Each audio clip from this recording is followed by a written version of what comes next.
Thor Love and Thunder's ending and post-credit scenes explain. Hammer time has once again descended on the Marvel Cinematic Universe as Thor Love and Thunder makes its triumphant debut in theaters.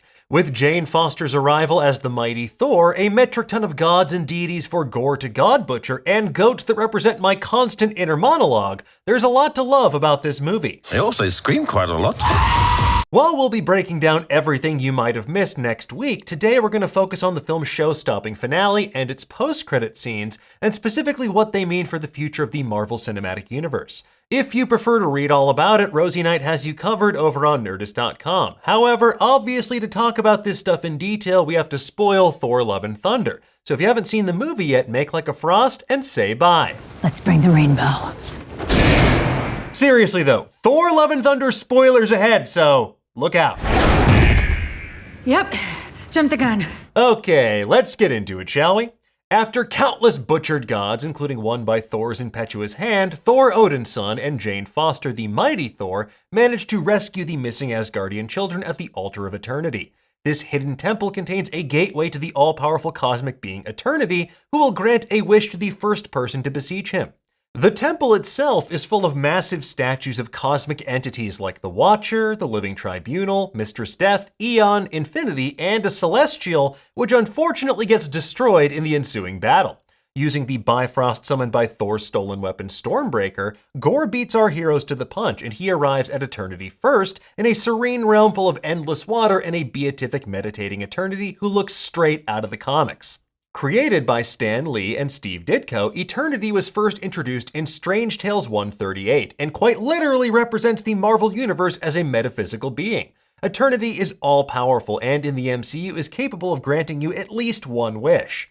Having failed to stop Gorr, Thor accepts that this bereaved madman might choose to wish all gods out of existence. And rather than spending his final moments fighting, Thor chooses love over thunder. He spends his last moments with Jane Foster, who lies dying in his arms after she used the last of her strength to save his life as the mighty Thor.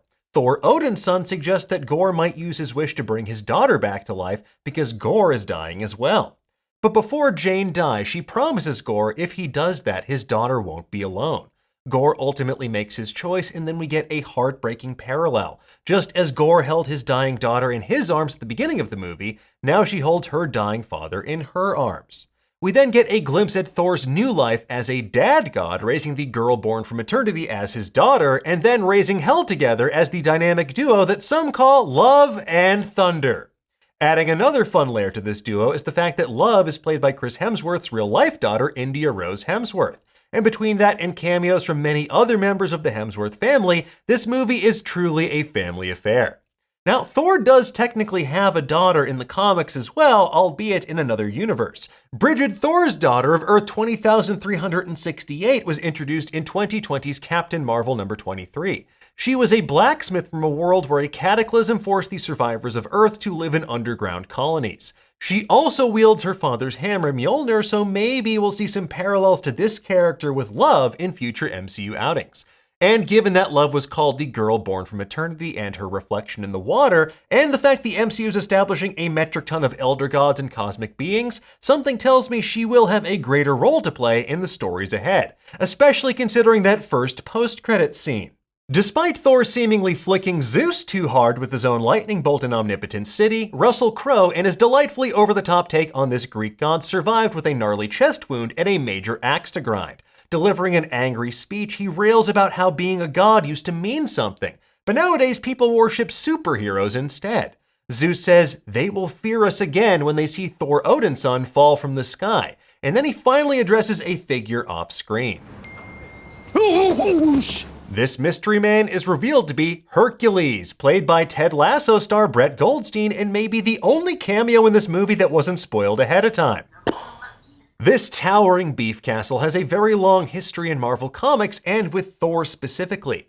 First introduced in 1965's Journey into Mystery Annual number 1 as an enemy of Thor, they originally clashed over something far less epic than proving why gods are better than superheroes. They couldn't agree who should cross a bridge first. Trying to build bridges here? You couldn't f***ing build Jeff Bridges! Although the two have battled many times over the years, usually over Hercules putting the moves on Jane Foster, they ultimately became best friends and allies as members of the Avengers. But for more on their comic book history, check out Eric Diaz's deep dive over on Nerdist.com. Here, though, it seems like the MCU might be setting up Thor 5 to be their very own version of the War of the Realms, with Zeus and Hercules taking the place of Malekith and his Dark Elf forces. That was a storyline that saw the return of Jane Foster and Thors from across the multiverse teaming up to save the day. Or with Zeus's ominous proclamation about mankind learning to fear again, maybe we could see a take on the 2011 storyline Fear itself, where an ancient being known as the Serpent fed off mankind's fear to wreak havoc on mortals and gods alike.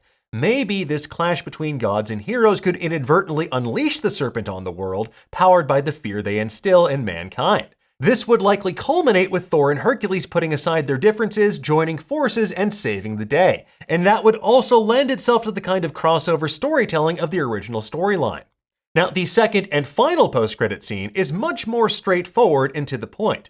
After her noble sacrifice, Jane succumbs to her illness and dies in Thor's arms while battling Gorr at the Altar of Eternity. After the credits roll, we see Jane, clad in Asgardian robes, standing on a road leading to a massive structure.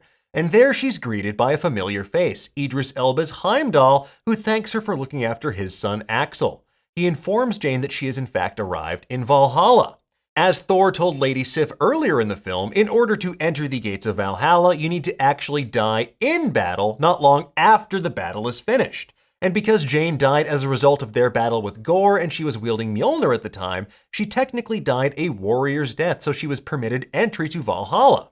Now, something similar actually happens in the comics, with Jane Foster making her way to the gates of Valhalla in 2018's Mighty Thor number 705.